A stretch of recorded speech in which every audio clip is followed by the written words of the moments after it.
How do products from your local farmer end up on your plate? What happens to food waste? Can we offer quality food in the fight against food poverty?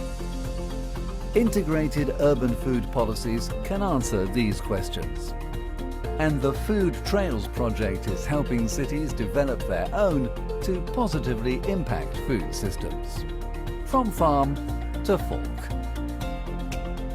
The project operates under the Milan Urban Food Policy Pact and responds to the EU Food 2030 policy. Each partner city is running a living lab to find tangible solutions to specific food issues. From developing food councils to coordinating food aid, from strategic public procurement to food education.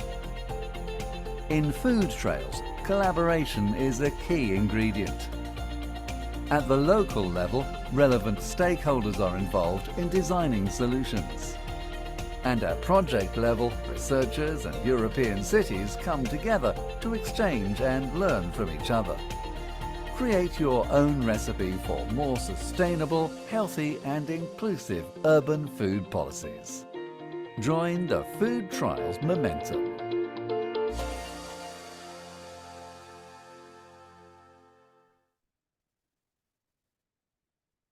Welcome, everybody. Welcome to the first episode of the Food Trails webinar series, Midday Munchies on Urban Food Policies. So a few words about the Food Trails project. It is a 4-year EU-funded Horizon 2020 project, which aims to translate the Milan Urban Food Policy Pact's collective commitment to integrating urban food policies into measurable and long-term progress towards sustainable food systems. The project has worked with 11 European cities, supporting them to implement sustainable, healthy, and inclusive food policies. I am Madeleine Coste, and I'm the head of food policy and projects at Eurocities, which is the leading network of over 200 major European cities, working together to ensure good quality of life for all our citizens. And one of our 7 goals is to support urban food systems, and we are, of course, a project partner of Food Trails. So we're here today with 3 great speakers. We have Paul Milbourne, Professor of Human Geography at Cardiff University, Carla Diviger, from Food Officer at Bordeaux Métropole, and Olga Voutsikaki, Food Trails Project Coordinator of the City of Thessaloniki. So this is the first webinar of the whole series of 8 episodes in total. After almost 4 full years of the project, this webinar series aims at sharing beyond the project's consortium all of the knowledge and experience built by the Food Trails project, by the cities and their experts. Each webinar will aim to promote the replication of solutions and best practices, and hopefully also inspire some of you to do the same in your own cities. The series will touch upon many different topics, for example, citizens' engagement, food waste, or public procurement. We will send in the chat the calendar of all of the episodes, which will take place between March and May. If you want to sign up for one specific webinar, please follow us also on social media to receive the sign-up links or check the chat where we will be sending it now. So today's first webinar is going to dive into why and how cities are developing sustainable, healthy, and inclusive food policies. So as cities and municipalities are generally responsible for citizens' well-being, providing clean drinking water, clean air, improving local mobility, and guaranteeing access to healthy food for all, and also developing a healthy future for our citizens. But food has not always traditionally been considered the responsibility of municipalities and local authorities. But in recent years, we've really seen a focus focus on the development of urban food policies as a tool to solve some of the environmental, social, and economic challenges related to the current agri-food systems. And cities are becoming increasingly aware as well of their responsibility in shaping sustainable food systems, both acting on the food production side and also on the consumption side. So it's really clear that cities are playing a significant role in fostering greener, healthier, and more inclusive food systems. We have an interesting political context at the moment in the EU, the EU is delaying and withdrawing several key components of the farm to fork strategy, also removing more recently some very important environmental measures from the common agricultural policies. But at the same time, cities are really leading the way and showcasing innovative approaches to sustainable food. We're in a moment where things seem a bit stuck, where farmers' protests are discouraging from taking bold action. And in fact, in Brussels, we can hear the tractors protesting today in Brussels. But farmers are also protesting and clearly highlighting the need to rethink our entire food systems, including how to improve the access of citizens to sustainable food, incentivizing farmers to produce food in a more ecological way. But this is something that cities are already doing. So for today's webinar, we will have Professor Paul Milbourne, who will talk about why urban food policies are positively shaping a better food system for all. Then I will invite Carla Diviger and Olga Voutsikaki, who will present how they successfully worked in implementing urban food policy in the metropolitan area of Bordeaux and in the city of Thessaloniki. So for all the participants who joined us here today, thank you very much for being here. So just some technical aspects. You will be able to ask questions for our speakers towards the end. Well, we will get to your questions towards the end, but you can already start putting your questions in the Q&A. So at the bottom of your screen, you can see a Q&A function. This is not the chat, so we really encourage you to use the Q&A. While you can use the chat function to maybe comment or share any interesting things going on from your side. So I think that's it from my side. I'm going to invite Paul now to come in and speak about why cities are developing urban food policies. Thanks. Thanks, Madeleine. And it's wonderful to be a speaker at the first of these Food Trail webinars. So if we move to my first slide, and that is to think about why we want to develop urban food policies. And I want to suggest in my talk that there are at least four main answers to this question. Firstly, and I think Madeleine has touched on this, it's being increasingly recognized now that food makes significant contributions to the fabric of our cities, to economic life, to social life, to cultural life, to the environments of our cities. And given this significance, it deserves policy recognition. A second reason, or a second answer to the question, is that acting on food allows city governments to address what we might call some of the grand challenges of the 21st century, to recognize the linkages between food and the climate crisis we face, between nutrition, diet, and health, to recognize the food dimensions of poverty within our cities and the increasing incidence of hunger that we witness across many of our cities, to also acknowledge that the food system is bound up with sets of inequities that need to be dealt with, and then finally that there are links between food and environment, that food can enhance the environment of the city, for example, by food growing within the city, but it can also be detrimental to the environment. And here we can think of issues of food waste. So that's the second answer to the question. A third is that developing local food policies allows cities to formalize, to coordinate, and to protect food interventions, to bring together disparate food actors, disparate food actions within a single policy. And then finally, some of the most exciting and progressive food politics and food policies are being developed not by national governments across Europe, but I would argue by city governments. And this is a really important point to make. The actions of these city governments are not in isolation. A lot of them are part of national, European and international networks. Madeleine's touched on the Eurocities food group, but I guess best known is the Milan Urban Food Policy Pact. And what these networks are able to do is to advise and support cities in the development of their food policies. We could have the next slide, please, Madeleine. Thank you. Now, on the Food Trails project, I've had the pleasure of working with 38 cities, 11 of our partner cities, and 2 of which are speaking here today alongside myself. But more recently, we've had the pleasure of working with another 27 what we've called cascade cities that have joined us this year to learn from the 11 partner cities. And what I want to do within this slide is look across those 38 cities to think about what have been the main drivers behind the development of their food policies. And having done that, I think we can identify 7 main drivers, 7 main factors that have led to these cities wanting to develop a local food policy. The first of these is a local political priority that elected representatives or the political party in control sees food as a political priority, and that drives the development of food policy within the city.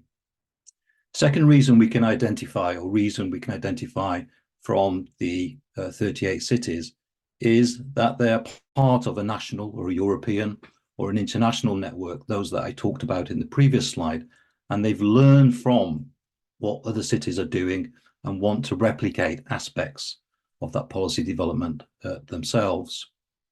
In a smaller number of cities, it's been national policy that has been the prompt for the development of a local policy.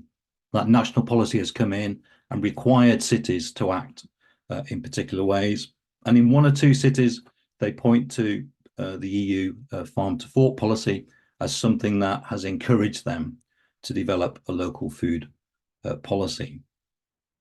A 4th point relates to evidence that certain cities have either seen evidence or collected evidence of food-based challenges within their localities and have wanted to act on that evidence to improve their food systems. Sometimes they've done that by themselves. In other cases, they've worked with a local university, researchers from a local university, to take that process forward. 5th, it could be as simple as a single individual in a single department being committed enough, being dedicated and dynamic enough to convince other people within their department, with other departments, that food should be a priority issue for the municipality, and has been able to bring people together to drive the formation of a local food policy. And then penultimately, relating to some of the points I made on the first slide, cities have recognized that there are lots of interesting things going on within their boundaries, lots of interesting initiatives, lots of interesting food actors operating within the city, but it's been a little bit disparate, and they've wanted to coordinate, to join up the actions of lots of other people doing things and formalize that within their food policy. And that last point on the slide here, this need to, or this desire to bring together those actions, to protect those actions, to formalize those actions within a city-based food policy. So those are the 7 drivers coming out of our analysis of what cities have been doing within the Food Trails project. And I think I'll leave it there and pass back to Madeleine. So thank you. Thank you very much, Paul, for this very clear overview of the drivers. So now I'm going to invite Carla to come in and tell us about some of the actions that you've undertaken as Bordeaux Métropole under the Food Trails project towards developing an urban food policy. Thank you, Madeleine. So I'm Carla Diviger. I'm one of the food officers in Bordeaux Métropole. We are a team of 5 people working on the agriculture and food policy. You can go to the next slide, Madeleine. So what is Bordeaux Métropole at the first place? So the city of Bordeaux is one of the cities in France, like in the southwest of France. And the Métropole is quite specific in France. It's an administrative group of 28 municipalities in the same living area. And we have like competencies from the municipality. As you can see, like some picture of the place in Bordeaux Métropole to see what we are looking for. You can go to the next one. So I was trying to answer the different question of the drivers that Paul asked. So why we have a food policy in Bordeaux Métropole? In the first place, we can say that in France in general, we have a positive national context to lead to food policy. Indeed, we have an initiative law to build local food policy since 2016, and which is like pop up a lot of food policies. Like we have like 300 food policies in France. And we also have a law which is name is Egalim, which is a restrictive law for sustainable procurement in the canteens, which is like a big driver to like the municipality to lead in the food issue in general. And the idea of this law is to have sustainable procurement with quality food, and which mean labelized and organic food. In Bordeaux Métropole, we have a long time involvement of local stakeholders in food issues. They are involved for more than 10 years now, and they really work together on thinking about the food issues and what we can tackle at the local local level, sorry. And in 2020, we have an election of the municipalities and a new board in Bordeaux Métropole with a new vice mayor in charge of nature, biodiversity, and food resilience. And the political commitment was like the start to think about the food policy. And of course, with the stakeholders, we shared an urgent need to face local and agricultural food challenges, such as food waste, but also logistic, farm transmission, but also education, access to healthy food for all, a lot of food challenge. You can go to the next slide. And so this is like the commitment of Bordeaux Métropole to food issues over the years. So Bordeaux Métropole started to work on food in 2015 with the signature of the Milan Pact. And for 2 years, they work with a lot of workshop with a lot of stakeholders to think about the governance. How do you work on food governance? And in the result, they launched a food policy council with more than 100 stakeholders in 2017. The Food Policy Council worked during 3 years on the network, but also the action plan and everything, and also like the canvas of internal rules, but also a charter, like the different aspect of the governance. In 2018, we voted an agriculture policy, but it didn't really include food issues. And in 2020, Bordeaux Métropole won as part of one of the 11 pilot cities on food trays, which is like a big driver to go further on the food issues. Currently, concomitantly, sorry, in 2020, there is like the new election of the new vice mayor, and he wanted to start a work with the local stakeholders to build a shared food policy. So we started consultation on agriculture and food policy with all the stakeholders involved from the Food Policy Council. And in November 2022, we vote the agriculture and food policy. And we start the implementation of the action in the beginning of 2023. Can go to the next one. So Food Trays was a big incubator for food policy because it helped us to improve our Food Policy Council and work with more local stakeholders. It also helped on building the food policy, and it give us new human resources. We have 2 people hired thanks to Food Trays, which is really important for us to work on the food policy. And we also are more involved on the advocacy aspects and European network thanks to this project. You can go to the next slide. Yeah.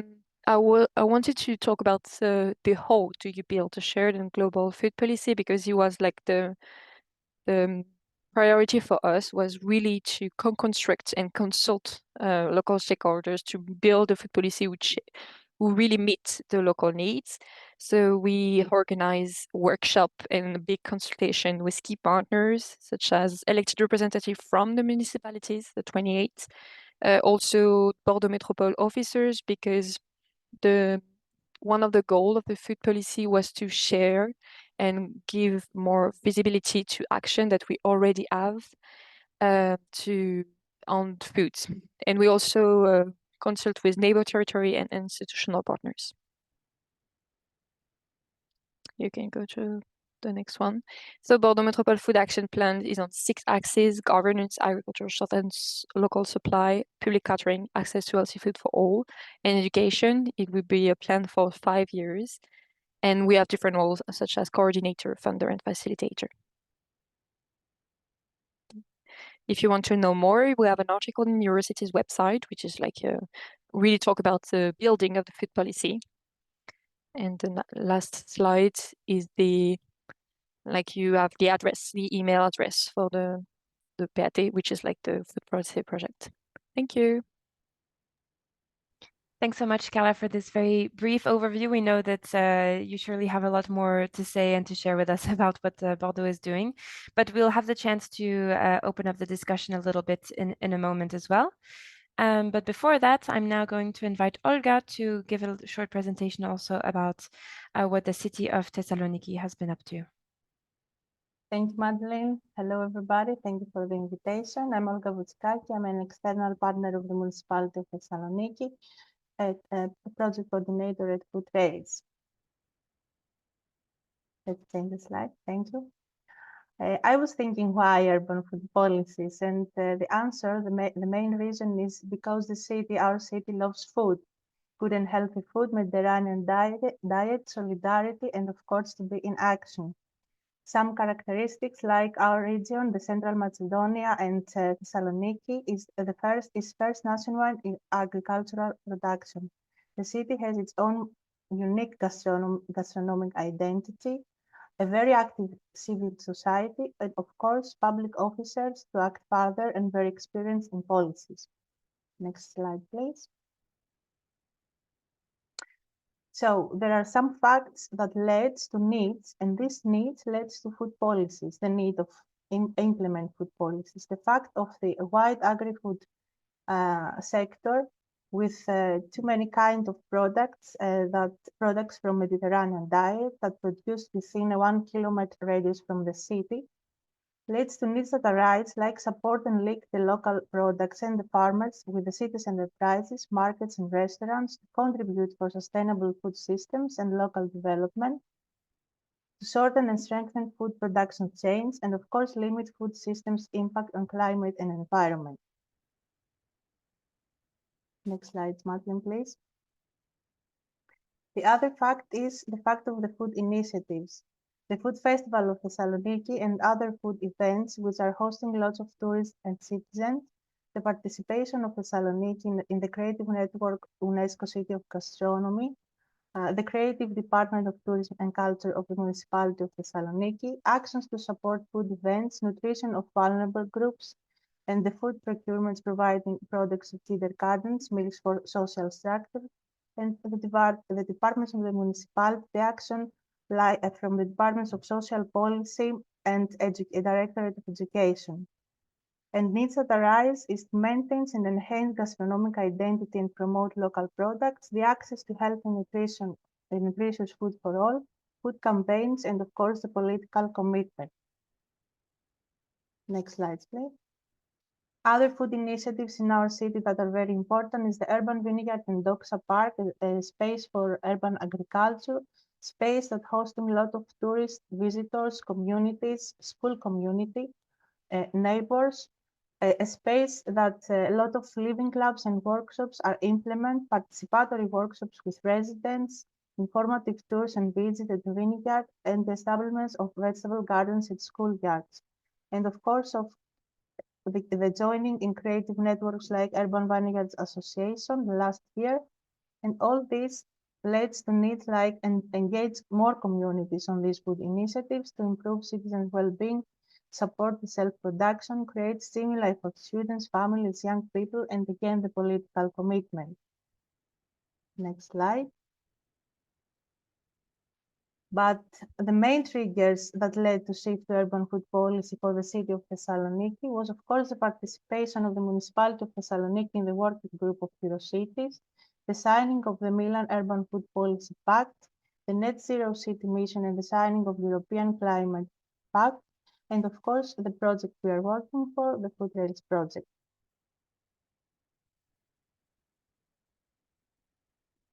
So how the city is reaching urban food policies? it is a process, a list. The food initiatives that I mentioned above, innovative tools and ideas, important and active people, and of course networks, participatory process and engagement of political, engagement of stakeholders of the Food Council and food initiatives, action planning, the commitment, the political commitment, and of course the communication and dissemination of the project and all these initiatives. Next slide. The great tool for the municipality of Thessaloniki for policy making was the Food Policy Council. The idea came in 2017, but in fact, on the occasion of the Food Trails project, the launch came in 2022 on October. The Food Trails team organized participatory workshops, and through this process, we managed to have a food policy text with food policy proposals. These proposals in the Food Council have four main thematics, and of course, cross-cutting proposals. The thematics are food production and distribution, education on healthy eating and nutrition, food waste tackling and social nutrition intervention, gastronomy as a local identity. Next slide, please.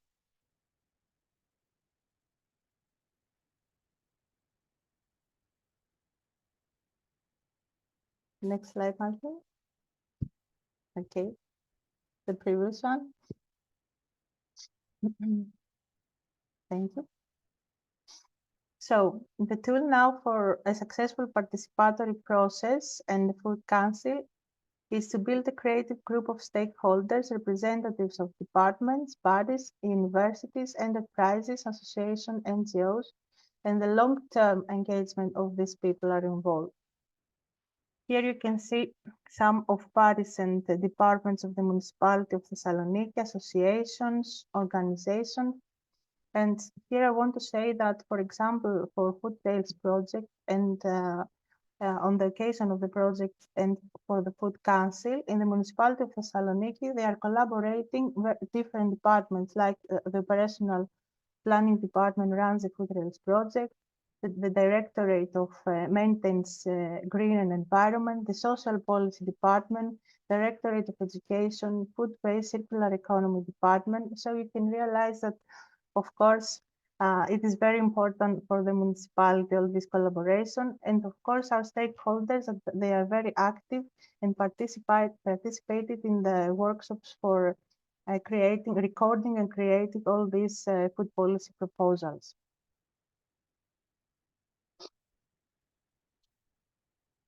Thank you. Thank you very much, Olga. That was a very interesting presentation. And actually, from your last slide, it was about what makes the success of a participatory process, which leads me to my first question that I want to now ask, start the discussion between the three of you. Maybe my first question is to Paul. If you could, from your point of view, how do we evaluate the success of a food policy?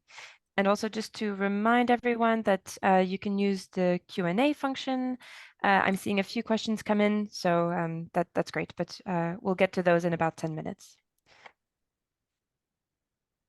Thanks, Madeleine. I think that's a very important question to ask. Early on in the project, the researchers sought to develop what we might call an analytical framework for trying to understand what food system transformation is all about. And what we argued was that food policies should be doing four things.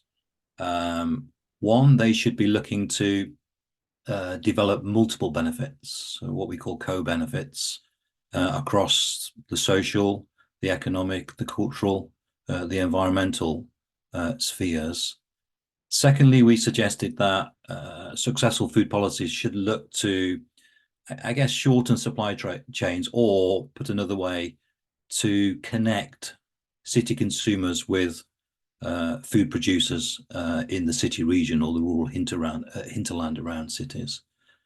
Thirdly, that a successful food policy should be looking to be as inclusive as possible, to be engaging not only with various stakeholders within the food system, but engaging with citizens, and more specifically, trying to engage with those citizens on the lowest incomes or in the most disadvantaged situations, or living in the most marginalized places within the city. And then finally, that a successful food policy should look to be making connections across the policy spheres. So connecting food with other policy priorities, other policy areas. It might be economic development, it could be social welfare, it might be health, it could be environment. Now, it's not an easy task to do all of those things, but as a goal for bringing about food system transformation, those were some of the things that we came up with within our analytical framework. Yeah, thanks a lot, Paul. Yeah, I think it's very interesting, and I think we heard both from Carla and from Olga about some of these aspects, you know, for example, really connecting citizens and getting them to participate also in the policy making. So maybe actually I can invite now Carla and Olga. I don't know if you want to comment on this, about what you consider makes a successful food policy. Carla? Yeah.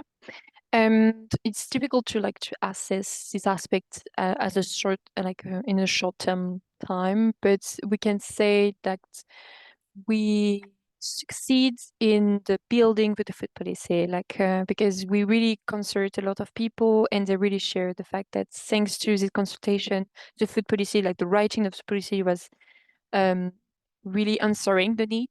So that was a really cool point for us, because we the food policy is really answering what the food stakeholders need. So that was the first point. And also thanks to Food Trace, we're trying to assess a little bit the food policy council. So we have few data about the participation and also the satisfaction aspects of the stakeholders, and we know that the key for us is really the trust that they built, that we built over the years, because we work with them for more than 5 years and know they really trust the process, and the trust of the Metropole about to be the coordinator of this network. And it really helped to have a food policy who's working and more efficient. But for the results and the assessment of the food policy in general, we'll have to wait 5 or 10 years. And it's part of our work today to know what we can do about the assessments, because we organize an observatory of the agriculture and food. And it's really difficult to have data about it in the short term.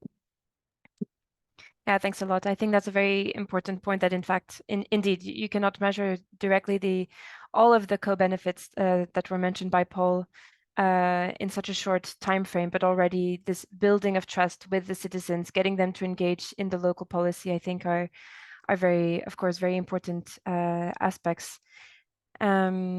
Maybe Olga, do you want to add anything here about maybe some of the outcomes that you're already seeing with outcomes of the work of the City of Thessaloniki? And we don't see you anymore. I don't know if you want to put your camera back. Yeah, there we go.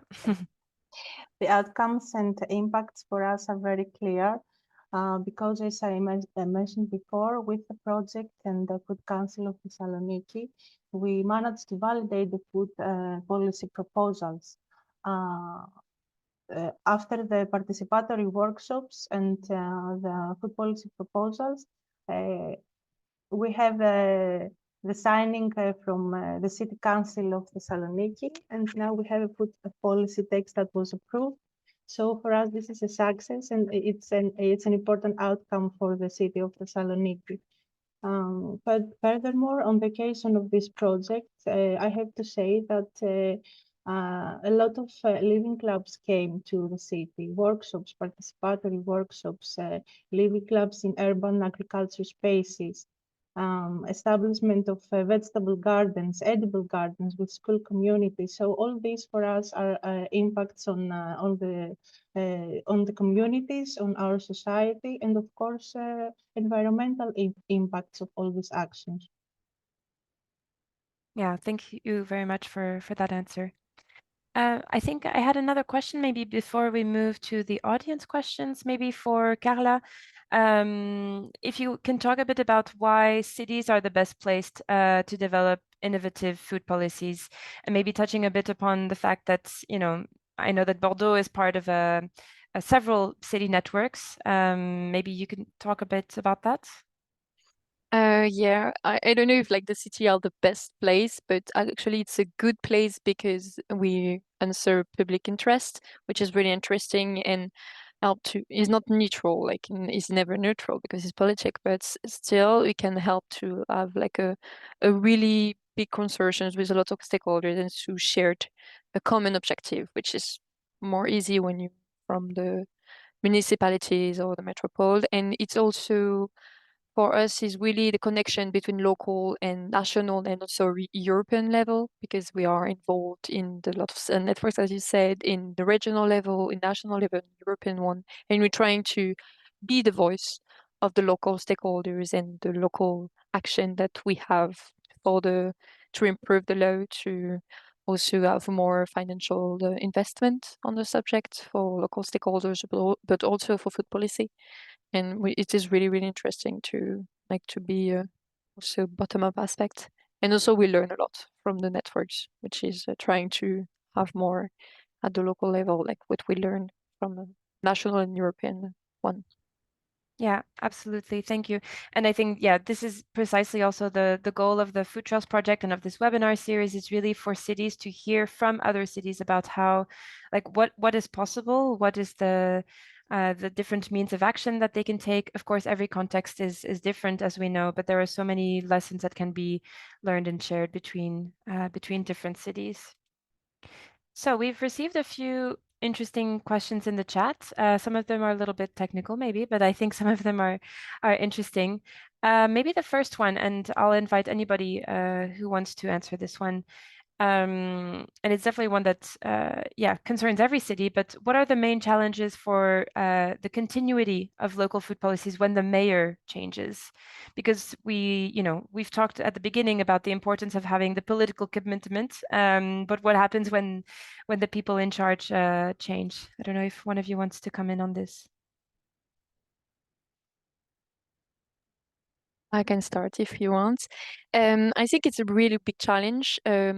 The good point for us is like the food policy was voted in the Metropolitan Council, which means that all the elected representatives from each parties participate in the vote, and they all vote in favor of the food policy council. We have like a majority, which is really interesting. We spend a lot of times to meet all the vice mayor to explain what we are doing, to not be only on the shoulder of one vice mayor, but also the other vice mayor knows. We're trying to also to have like an internal culture of the food policy with the colleagues, and also like the administrative aspect, because it's really important to be connected with all others metropolitan policies.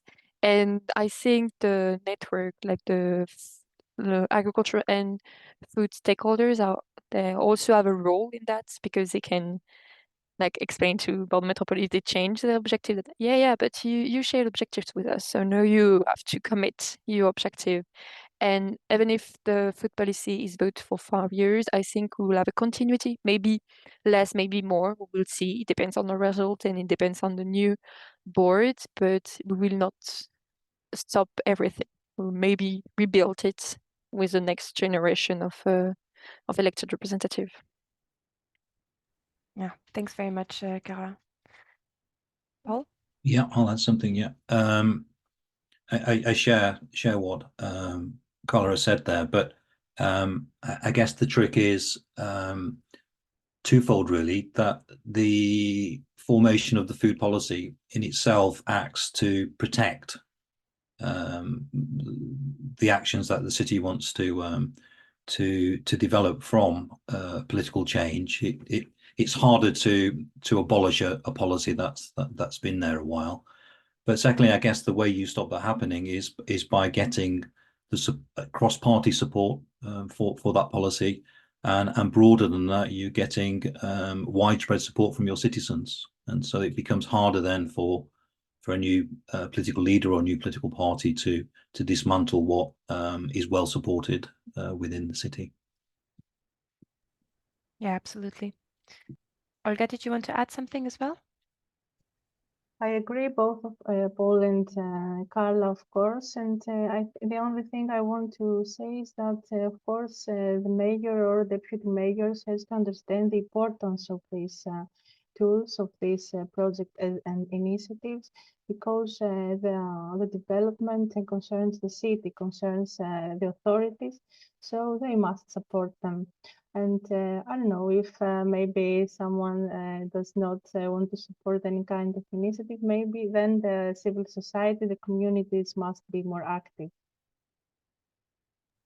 Yeah, thank you very much. There's another question in the chat about something that we haven't really spoken about, but about school meals. And here, I mean, specifically, it's someone asking for advice on how to improve the quality of food in toddlers' schools. But I think maybe more generally, do both of your cities work on or with schools to improve the school canteens? Is that something that you can talk a bit about? Maybe Carla? I'm on the spot again. For us, we are not in charge of the canteens, the municipalities are. So we are more like a work as a support and coordinator and facilitator than really doing things. We work with the municipalities on the procurement aspect, which is like the big role for us to improve the procurement to be more local, more healthy, sustainable. So we meet local providers and see if they can meet the procurement that we want to build. We also have training session with a cook to have more veggie menu, because also in the national law we have objective about veggie menu. We also work on protein-based menu without meats and food waste and everything. So the idea is to have like an overall idea with the canteens to have better meals. We also trying, but it's only the beginning for us, so I will not like talk a lot about this, but to have education, sensibilization aspect with the children, because sometimes you can be like the best as a cook, but if the children doesn't like what you're doing, what you cook, because they don't know it, it's like a pity. So it's a work in the two aspects of it. Yeah, thanks a lot. That's very, very true. Maybe another question I had is maybe for Olga. You mentioned that a lot of the work that you're doing is also about connecting local products and bringing them into the city and connecting them with citizens. I was wondering if you have any examples of concretely how the city connects with farmers in the countryside. How are you working with the local producers? The truth is that the region of the urban region of Thessaloniki has a lot of bio farmers and producers, and there is a proposal of supporting the locality in the food policy text. An example of it is to create open public markets, food markets in the center of the city, with products, with food products of these small farmers, to have an access to healthy and organic food in the center of the city, to link the consumers with the producers. Just an example. Mm-hmm. And of course, another example is to link the hotel unions, catering enterprises, restaurants with local products, with local producers, and of course to support them and support the gastronomic identity is already linked with locality. Great. No, that's very interesting. I don't know, Carla, if you have anything to add as well on Bordeaux's work on this as well. Yeah, the challenge for us is to have the producers in the Food Policy Council, because it's always difficult because of the time and everything. So, and they are really part of our agriculture and food policy. We have a lot of action on the agriculture sector. So we're really trying to work with them and to help them in some aspects, such as commercialization, with the collective catering, but also with market and everything. And yeah, it's a big challenge, like to make the connection also between farmers and citizens. It's trying to see something that we're trying to do, which is quite hard. Great. And I have another question from the chat that connects a little bit to what Paul was saying about a successful food policy, which is one that really makes sure that it's inclusive. And so there's a question from the chat asking if the speakers can go a bit deeper into concrete examples on how you've included marginalized communities in the process of developing and implementing food policies. I don't know, but both of you have food policy councils in Bordeaux and Thessaloniki. Is that one aspect that the Food Policy Council tries to do to include marginalized communities, or maybe you have other tools or examples to share? Also from Paul, if you have any any thoughts on this, of course. Do you want me to go first to Sure. allow the others to think? Yeah, I mean, looking across those 38 cities that are involved in the food trials projects, there are some interesting examples of working with those types of groups. I would say it would be largely to do with food aid projects, but also thinking beyond food aid projects in terms of how food connects with poverty and how we get people to move out of situations of food poverty. So there's some interesting experiments going on in a small number of French cities around a food social security system, seeing food as important as social security, as health security, and thinking about how we can ensure that everybody has a right to food within not only cities but countries. We've got examples of cities working with third sector organizations that are working with people in low income neighborhoods, trying to, as I said before, not only provide food at reduced costs to people in those neighborhoods, but to be working with them to develop, I guess, community resources to help them with welfare and financial advice, to develop credit unions. So that there are lots of examples within the Cascade cities and also within the food trail cities themselves of city governments and city government officers deliberately going out to parts of their cities where they know people are struggling with things like the cost of living crisis and being able to afford food, and working with them not just on food but on these other things, a lot what we might call wraparound services, to ensure that people can eat and are not hungry, but they get wider sets of support from the councils. Great. And maybe related to this, the second half of the question was if there are any mechanisms and actions to put in place to really ensure the continued participation and engagement, and also ensuring accountability of these actions. For us, the Food Policy Council is a professional council, so we don't have citizen in it. So we don't have direct action to communities and marginalized communities, but we really work with NGOs and also municipalities on some action, thanks to fund, but also coordination action about specific action for this public, such as food solidarity, as Paul explained. The city of Bordeaux, for example, is one of the cities in France who is working on the food social security. So it's a work really interesting for us, and we're trying to promote this type of work. We also have promotion communication to work with citizens, such as like a big public events, this kind of stuff, but it's more like top down. It's more difficult to be consultative with citizens, but it's something that we have in our mind. We didn't find the right tool to do it, but we really want to have a better connection with stakeholders and citizens, sorry. And I will show the second aspect. How do you have a continuous engagement, I think is the building trust is part of the process.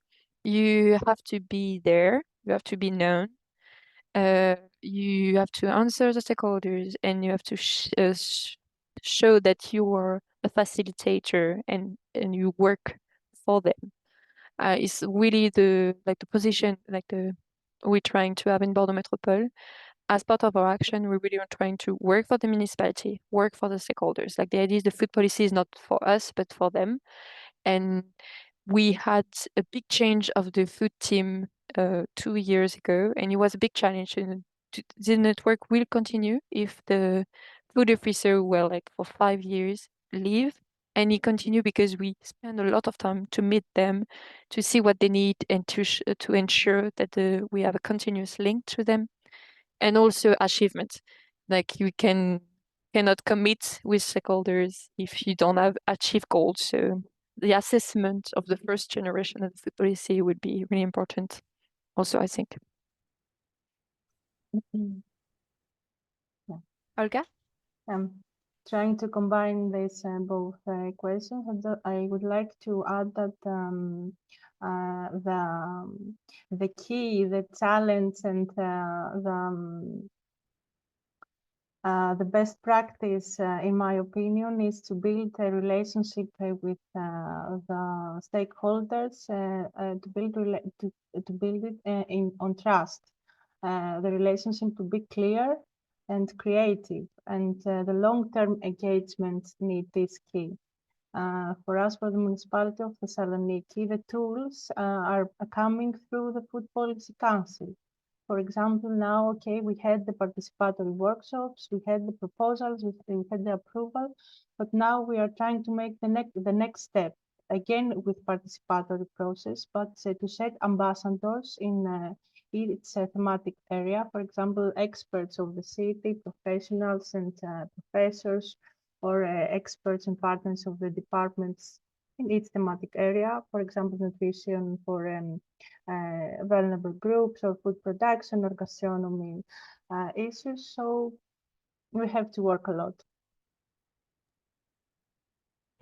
Great, thank you very much. I think I have time for one very short last question, because I think in the chat or in the audience, we have a lot of, well, potentially a lot of people who are working for city authorities, and not only in Europe. Actually, I think we have someone who is from Brazil in the chat. But if you were to give some very simple piece of advice on like where to start, apart from continuing to follow the series of webinars, where can they start to build a food policy? Not necessarily an easy question. I think the key is consultation. Like we already have the work with the Food Policy Council, but for the first meeting, what the idea was to share the stakes. What do we have to face together, and what is the role of the metropole in this process? Because a lot of stakeholders already do a lot of really, really nice things, and the idea is not to be like something extra but not really relevant. So the idea is really to consult people to see what are those stakes, and then to be like more precise every time, like first time stake, then objective, then maybe action, and then you have to sum up and do choices also, which is not the easy part, because sometimes you're not the relevant actors to do it, and you have to face the fact that you will not achieve this role. So yeah, I think consultation is really well, and also to work with researchers. We didn't work a lot with researchers, but I think it's a really cool aspect also to have an overview of the big challenge and not only one really specific point. Yeah, thank you very much, Carla. Paul or Olga, any advice on where to start? Carla's just said what I was going to say, but I'll repeat it anyway, just to give it more emphasis. I think it's important to reach down and to engage with as many groups and individuals as you can, but also reach up to work with people who can give you that broader perspective. And as a researcher myself, I would always plug the role of researchers within policy development. There are lots of researchers out there who want to work in these areas, who see value in not only generating new sets of academic knowledge, but trying to make a difference with what they do in real world situations. So look up and also look down is my advice in terms of starting the process. Great, thank you very much. We lost Olga for a minute, but I see that she's back.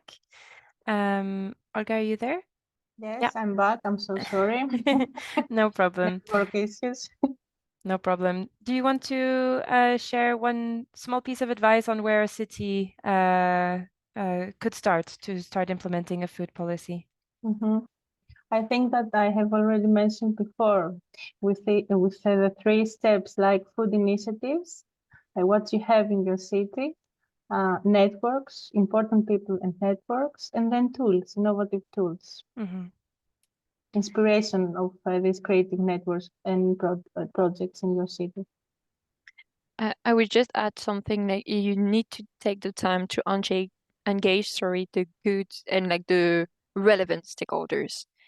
Because sometimes you have like stakeholders who want to be involved, but they not represent all the food system. So really need to take the time to go further than the people they want to go to join you, and to go to like stakeholders that not have the time, but really relevant. And I think is like the key to make sure that you have the whole agriculture and food system in a way in your process of consultation. Yes, and I want to say that we are very lucky because here in Thessaloniki, we have a truly active society, too many food communities, food initiatives, events. So we just have to record it and to select all this kind of creative people to act all together. Great. Well, I don't know if a city can have too many food initiatives, but I can imagine that it's challenging to try to map all of them and to try to move them all at the same time. But I want to thank all of the speakers very much for being here and for sharing these very interesting experiences and examples. In the chat, we're going to send a few links. The first is a calendar of all the subsequent webinars. So today was the first of 8 webinars that we are organizing as part of the Food Trails project. The next one will be at the end of April, so you can find the link in the chat, and you have to register to each webinar individually. Sorry about that, but it does, Zoom requires it. So don't hesitate to go ahead and already register for the next ones and to share them with your networks as well. I also wanted to let you know that towards the end of the project, we will also be publishing a handbook for implementing urban food policies that will be prepared as part of the project. And we will also send in the chat a link to a peer learning program, which is developed by the Clever Food Project, which is also working with cities. So the Clever Food Project is looking for 20 mentors to share experiences and expertise in developing food policy labs and local food policy councils as well. So we're looking for 20 mentors. You can click on the link to read the call. And the deadline to apply is by the 3rd of May. And just to say a word about the peer learning program, it will include engaging online meetings and also some in-person visits to mentor localities. So if you are interested yourself, or if you have people within your networks that might be interested, please don't hesitate to share them. And finally, we will also share in the chat a mini survey because, as I said, today was the first webinar of the whole series, and we would really like your remarks or suggestions for improvement for the next ones so that the webinars remain relevant to all of you, of course.